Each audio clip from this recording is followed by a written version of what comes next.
All right, we've got to do it. But we will say, we've been making this big scary thing about pointers, and as you've pointed out, in C, pointers have been sort of like the source of almost all world evil that has ever occurred.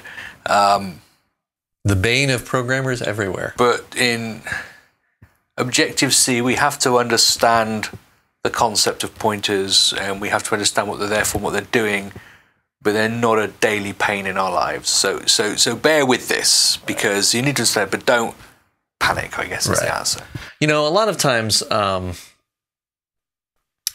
I mean, I think it's important to know the concepts, and in some cases, you do fall back to C occasionally, and there's times when you do have to work with pointers in a C-like way, but for the vast majority of cases, Objective-C really just uses pointers for objects, and so you're in pretty good shape.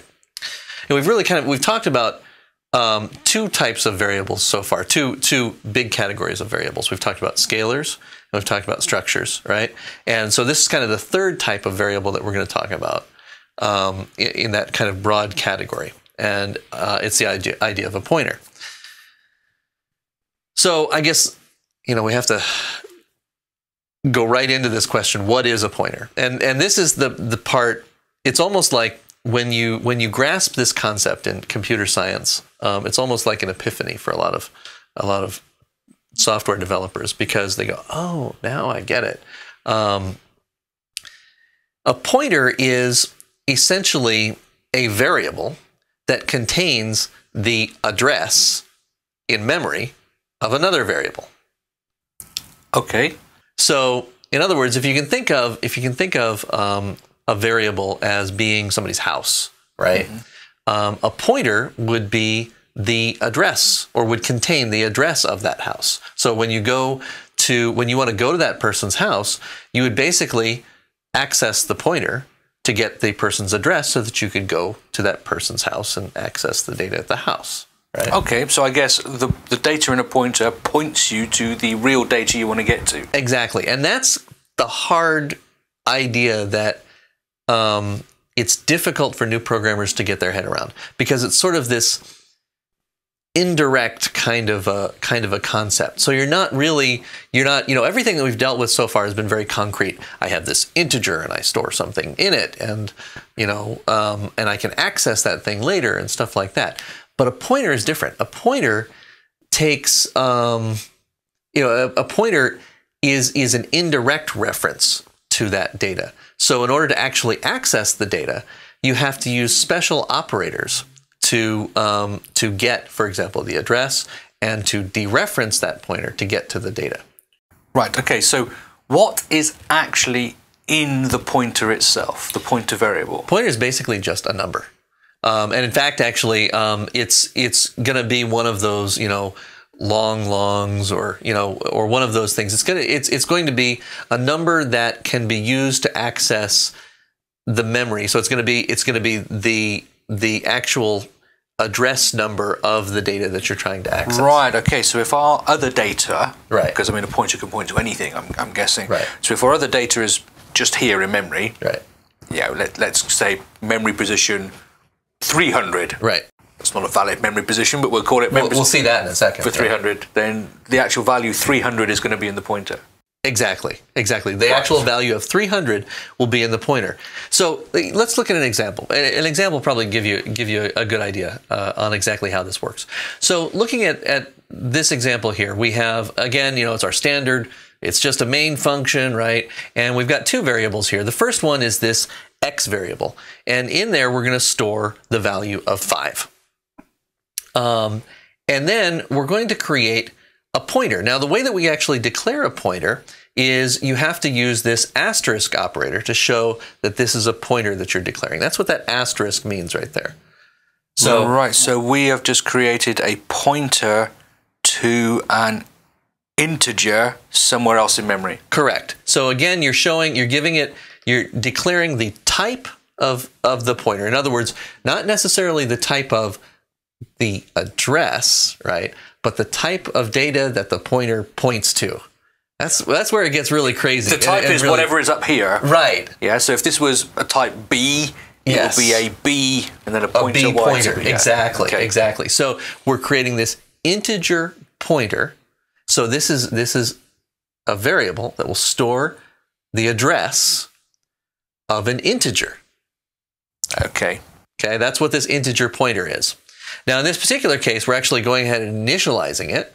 And now, in order to get that address, the number, there's a special address of operator that you have to use in order to get the address of another variable. Okay. Okay, and that's what this line here, where we're doing the ampersand x, is doing. So the ampersand is the address of operator. Right, so there's lots of symbols in there, so let me make sure I understand this. Okay. We are saying that we are creating a pointer called y that is going to be pointing to an integer that is somewhere off in memory. Correct. Okay. And then we are initializing that pointer with the address of our x variable. Exactly.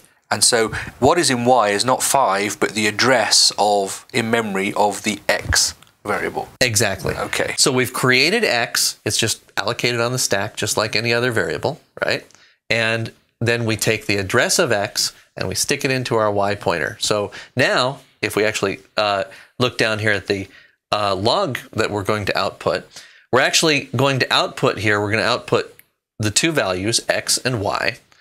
And when we print this out, x will print out with 5, and then y will print out the address of the x variable. Now, our computers have, gigabytes of RAM these days, right? And the location, every one of those bytes in the gigabytes has an address. Right. And so that's what we're getting here, is we're getting the address of the bytes that are storing the x value. And that's going to be different every time this program runs. That's exactly what I was getting at. Yes. Fixed, yeah. It's every time you run this, it's going to be different. On my computer, it's going to be different from your computer if you run this example code. But let's go ahead and see what it shows actually on my computer here. As you can see here, it's actually printing out the value of x as 5, and then the address, which is some great big long number. Which makes it look like you've got a big computer. Yeah. It's actually the location in my memory, in my computer's memory, where that value is stored. Okay, so in reality, this is actually quite a simple concept. It really is. As long as you just stop long enough to get it. Right. And if you stop long enough to get it and then think that way, I guess it becomes confusing because people forget. Well, there's a couple of things that make it confusing. The first thing is, again, when you're declaring these variables, you're declaring the type of the thing that you're pointing to. So that's a little bit weird. It's a little bit kind of indirect. It's hard for people to get that. I like to say that it's hard for people to think about two things at once. Especially men. That's true. That's what my wife says anyway. And so when you're thinking about declaring this pointer, not only do you have to be thinking about this pointer, but you also have to be thinking about the thing that it's pointing to. And so I think that's hard for people to get their heads around. The other thing to think about, or the other thing that I think makes this a little bit confusing, is to think about the fact that that pointer variable is in fact just that. It's a variable just like the thing it's pointing to. And this is where a lot of the difficulty in C comes from, because you can do all the same things with that variable, with the pointer variable, right, that you can do with the things that it points to.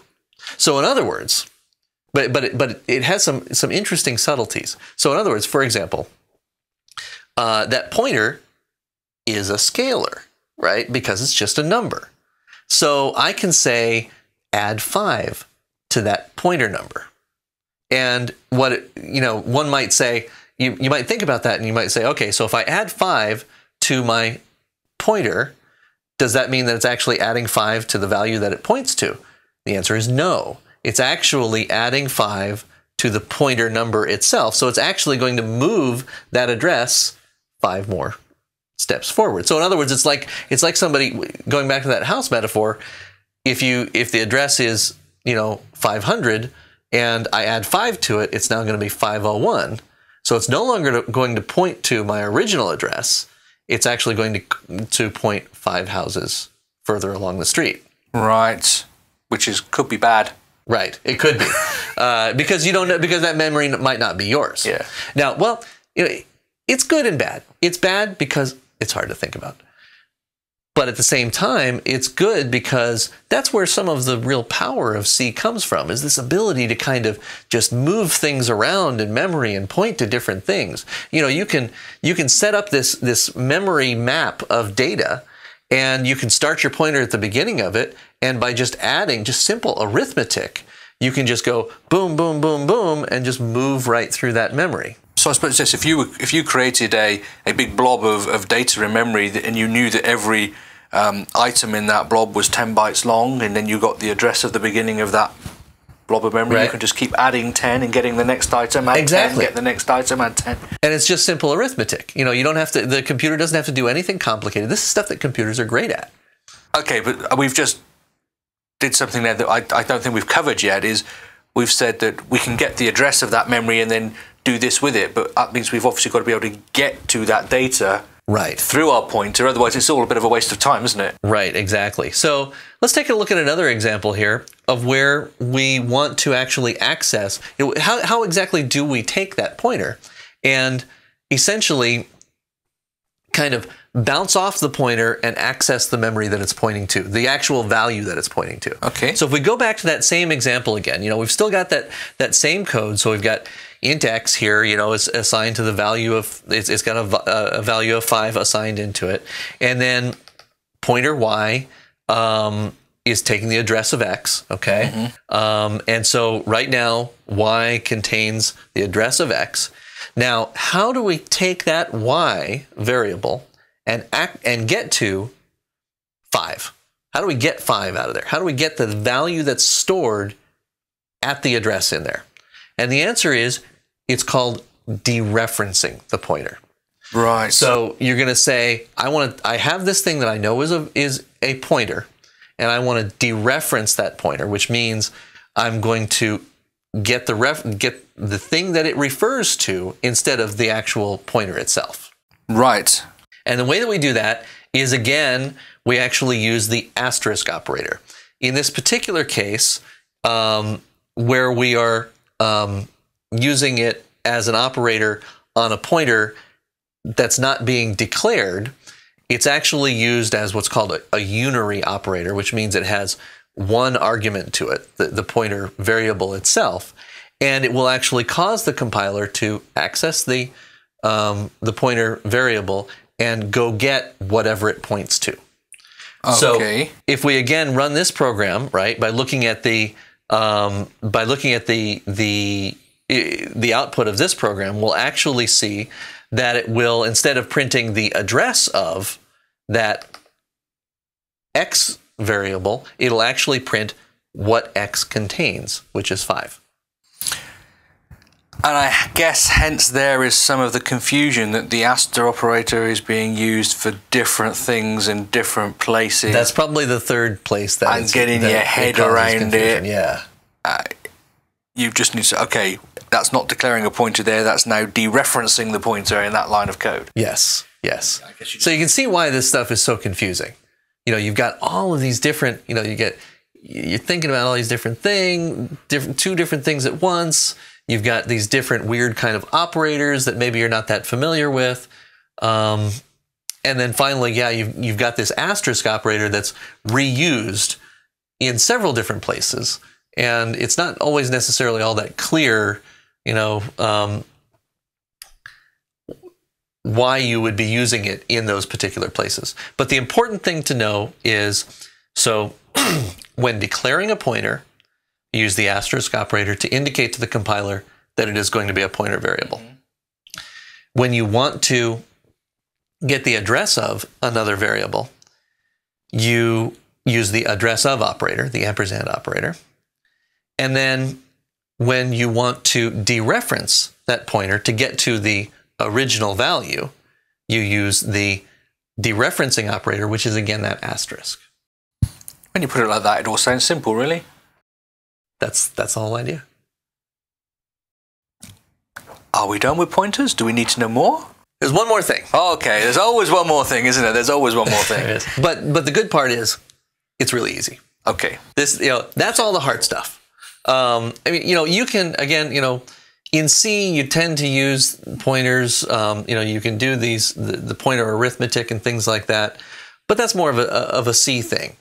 In Objective-C, really, the vast majority of use of pointers is in declaring objects.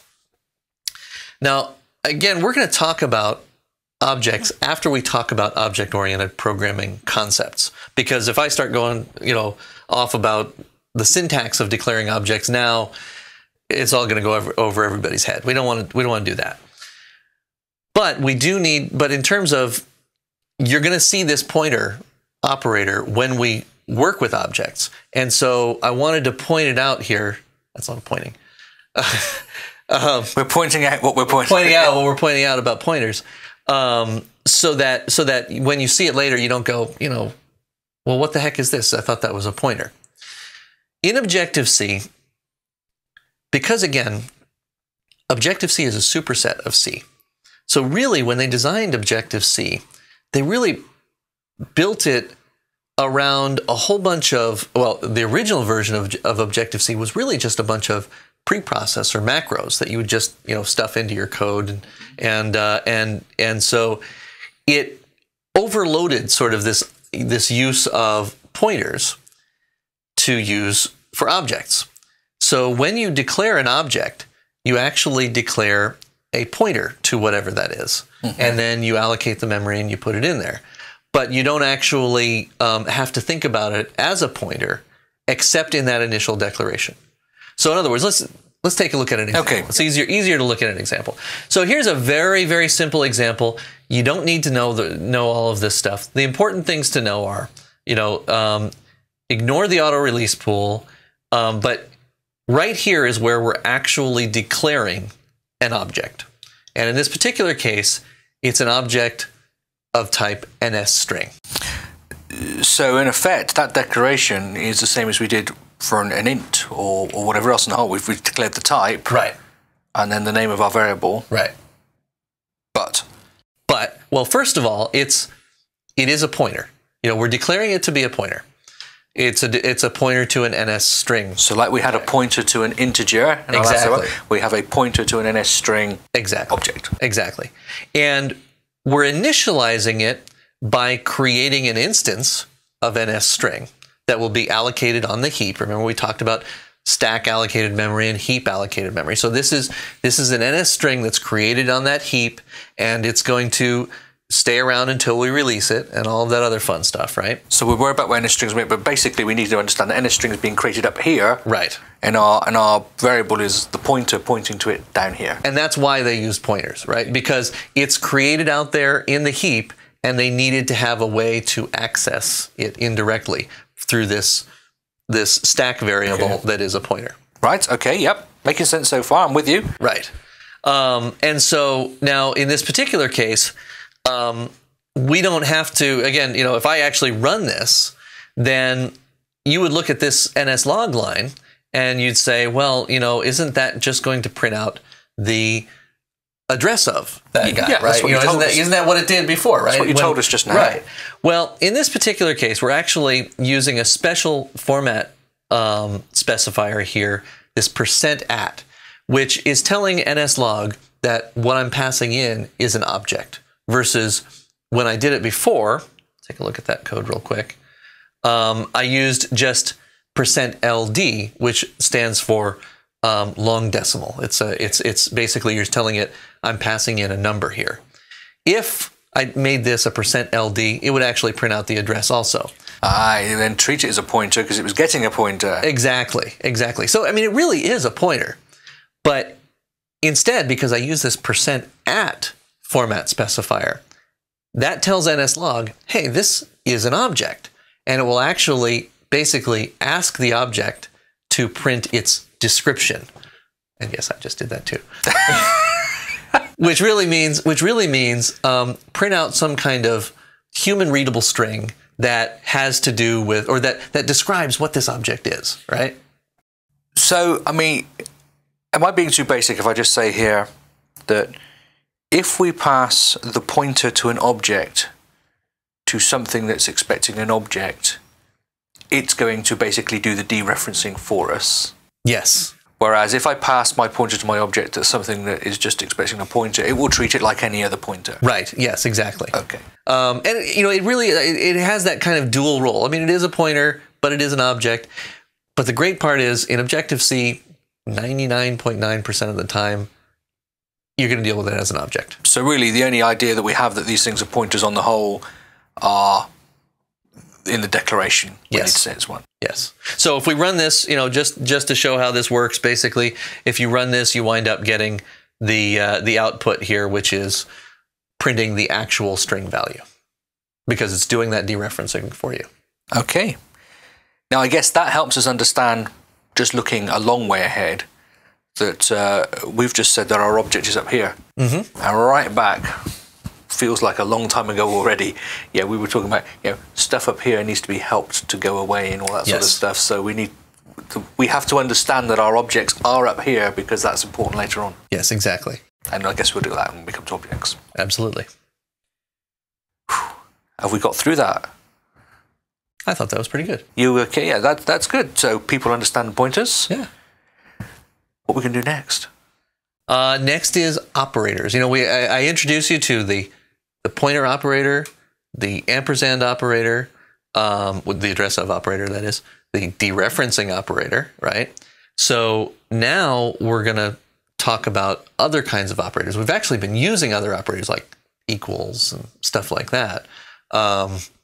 So we're going to find out about all kinds of different kinds of operators. So all those other weird symbols on the keyboard, we get to use them in programming. Absolutely. Great. So when we come back, operators.